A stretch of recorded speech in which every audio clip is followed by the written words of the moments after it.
Dans cette interview, le ministre de l'Administration territoriale et de la décentralisation revient sur sa récente visite à l'intérieur du pays.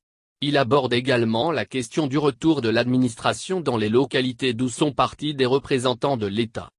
L'essor, vous revenez d'un périple qui vous a conduit successivement dans les régions de Tombouctou, Taoudeni, Gao et Ménaka ainsi que dans les communes de Taoussa et Tessali, à la tête d'une forte délégation composée de représentants du Conseil national de transition, CNT, des membres de votre cabinet et de représentants du ministère de la Réconciliation nationale. Quels étaient les objectifs de cette mission?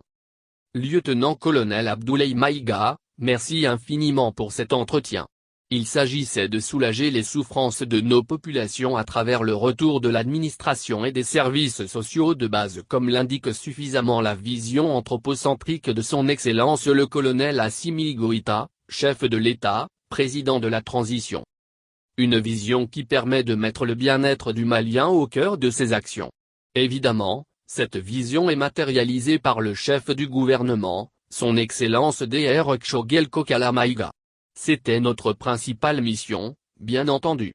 Quand vous regardez la composition de la mission, cela vous donne assez d'éléments et d'indications sur le but recherché. Vous savez, le retour de l'administration et des services sociaux de base suppose d'abord et prioritairement la paix, la cohésion et l'entente. Ce qui justifie la présence du ministère de la Réconciliation nationale qui est chargé de la mise en œuvre de l'accord pour la paix et la réconciliation issu du processus d'Alger. Un autre fer rare pour être souligné, c'est la présence du CNT qui était représenté par le président de la commission administration territoriale, décentralisation, affaires religieuses et cultes, Dr Youssouf Z Koulibaly. Cette composition était nécessaire dans la mesure où il faut une symbiose entre l'exécutif, le ministère de l'administration territoriale et de la décentralisation et le ministère de la réconciliation, et bien entendu le CNT, qui est chargé d'adopter les lois qui seront exécutées par le gouvernement. Donc, c'est toujours important que l'exécutif et le législatif aient une perception commune par rapport à ces préoccupations. L'essor, alors, qu'avez-vous constaté de visu? Y a-t-il eu une amorce de retour de l'État et des services sociaux de base? Lieutenant-colonel Abdoulaye Maïga, ce qu'on a constaté de visu, c'est d'abord la nécessité d'agir très rapidement. Mais, nous nous retrouvons au même moment au cœur d'actions antagoniques. Quand vous regardez l'objectif du ministère de l'administration territoriale et de la décentralisation à travers le retour de l'administration et des services sociaux de base.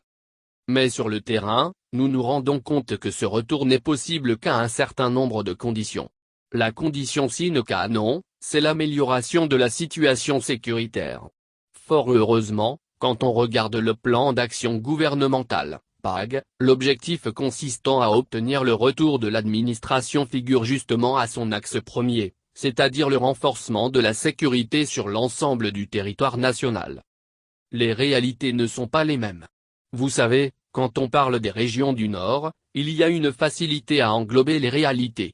Mais sur le terrain, nous nous rendons compte que souvent dans une même région, les réalités diffèrent selon les cercles, souvent selon les communes. Donc, il y a une double nécessité de considérer le PAG comme un ensemble. Quand bien même, notre priorité demeure le retour de l'administration et des services sociaux de base, mais nous ne pouvons le faire sans l'appui d'abord des autres ministères sous la supervision du chef du gouvernement. L'autre réalité, c'est d'aller vite. Il y a une amorce de retour de l'État, notamment à Kidal.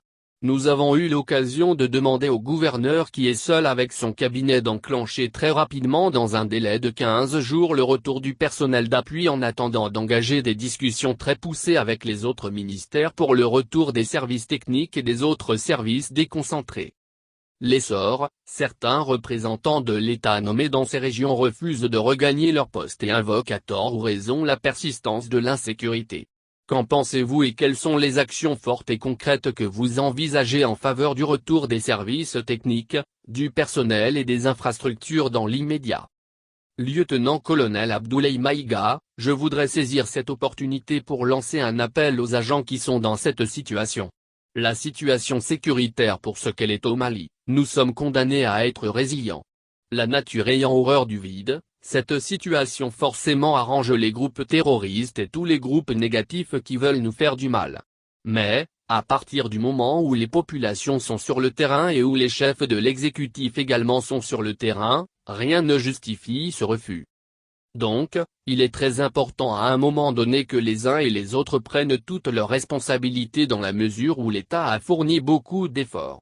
Les personnels affectés dans ces régions bénéficient d'un certain nombre d'avantages, notamment les primes de risque.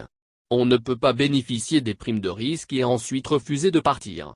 Donc, je vais rendre compte aux plus hautes autorités très rapidement et faire des propositions très concrètes pour que ce retour des représentants de l'État soit effectif. Nous sommes au service des populations. À partir du moment où les populations sont sur le terrain et font face à ce risque, rien ne justifie cette attitude de certains fonctionnaires. L'essor, votre délégation a rencontré les différentes communautés, les forces vives de la nation, les forces de défense et de sécurité de notre pays et leurs partenaires. Quels enseignements avez-vous tirés de ces rencontres? En ce qui concerne les communautés, quelle est l'image qui a retenu le plus votre attention? Lieutenant-colonel Abdoulaye Maïga, pour les communautés, il y a deux images très saisissantes, malheureusement, antagoniques qui sont restées gravées dans mon esprit. La première image, c'est le désir de paix. L'euphorie suscitée par notre présence et l'accueil chaleureux des populations prouvent à suffisance la fatigue des différentes communautés, surtout ce désir de paix qui est une opportunité. Une opportunité à saisir très rapidement en vue de sortir de la situation délétère dans laquelle ces populations se trouvent. L'autre image antagonique, vous savez, on était dans une localité que je ne mentionnerai pas, nous avons vu des enfants en train de jouer à 9 heures dehors. En principe, c'est une heure où les enfants devraient se retrouver à l'école.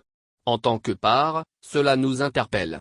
Surtout, cela nous oblige, nous pousse à aller très rapidement, d'autant plus que cela pose la question de l'avenir.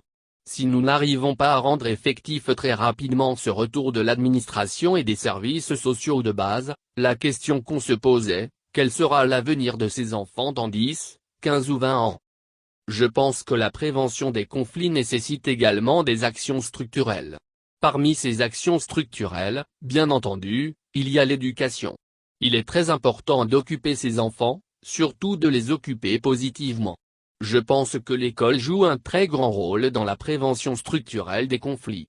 Concernant les autres forces vives de la nation, les autres acteurs comme nos forces de défense et de sécurité, nous avons trouvé un personnel qui est très engagé malgré les difficultés, les pertes en vie humaine de part et d'autre, que ce soit parmi les populations civiles ou au sein même des forces de défense et de sécurité.